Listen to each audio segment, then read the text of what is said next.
Once in a great kingdom, there lived a young boy who had a good heart and a sharp mind. He listened carefully, he learned quickly, and he dreamed of one day speaking with confidence. But there was one problem. Whenever he had to speak in front of others, fear would rise inside him. His throat would tighten, his hands would shake, and the words in his mind would suddenly disappear. One day, a royal messenger came to his village. The king had asked for a young voice to speak before him at the palace. No one expected the boy to be chosen, but he was. The moment he heard the news, his heart filled with fear. He did not feel proud. He did not feel excited. He felt small. On the journey to the palace, the boy kept thinking the same thoughts again and again. What if I forget my words? What if I make a mistake? What if my voice trembles? What if the king thinks I am foolish? The more he thought, the more afraid he became. By the time he reached the palace, his confidence had almost vanished. The palace was beautiful. Tall pillars stood under the golden evening sky. The garden was quiet. The air was soft. And there, beneath a great ancient tree, sat the king. But this was not the kind of king the boy expected. He was not loud. He was not angry. He was calm. His face carried wisdom. His eyes carried patience. The boy stepped forward, bowed his head, and tried to speak. But no words came out. The king looked at him gently and said, "Why are you afraid?" The boy swallowed and said, "My king, I am afraid because my words are not strong. My voice is not powerful. I fear I will speak badly before you." The king smiled. Then he said, "Do you believe that only perfect words have value?" The boy stayed silent. The king continued, "Listen carefully. People do not remember perfect words as much as they remember honest words, and they do not trust loud voices as much as they trust clear voices." The boy looked up.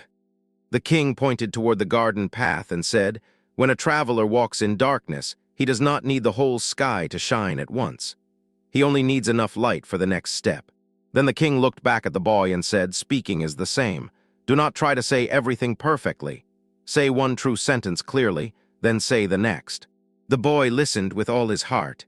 The king said, "Fear grows when you try to impress everyone, but fear becomes smaller when you focus on one clear thought."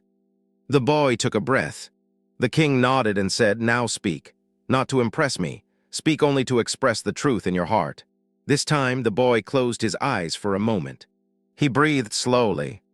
Then he opened his mouth and spoke. His voice was not grand. It was not dramatic. But it was clear. He said, "My king, I was afraid because I thought my weakness would be seen. But now I understand that honest words spoken clearly are stronger than hidden words never spoken at all." The garden became still. The king smiled, and the people standing nearby listened closely. The boy had not spoken like a great orator. He had spoken like himself, and because he spoke clearly, his words carried courage. The king stood and said, "Today you have learned what many older people never learn. Strength in speech does not begin with perfection. It begins with clarity." From that day on, the boy practiced differently. He stopped chasing perfect words. He started practicing clear words. He stopped trying to sound impressive. He started trying to sound honest. And slowly, his fear began to fade. Now think about your own English. Maybe you also feel afraid when you speak. Maybe you worry about mistakes. Maybe you think your words are too simple. Maybe your voice becomes weak when others are listening. But remember the lesson of the boy and the king. You do not need perfect English to be respected. You need clear English. You do not need a big vocabulary to begin. You need courage to say one sentence clearly. Then the next. Then the next. Confidence is not something that appears before practice. Confidence is something that grows because of practice. So today, do not ask yourself, "How can I sound perfect?" Ask yourself, "How can I speak clearly?" That one change can transform the way you learn. Clear words carry courage. Honest words carry power. And one sentence spoken bravely can change the person who speaks it. If you want more calm English practice through simple stories, subscribe and keep learning one clear sentence at a time.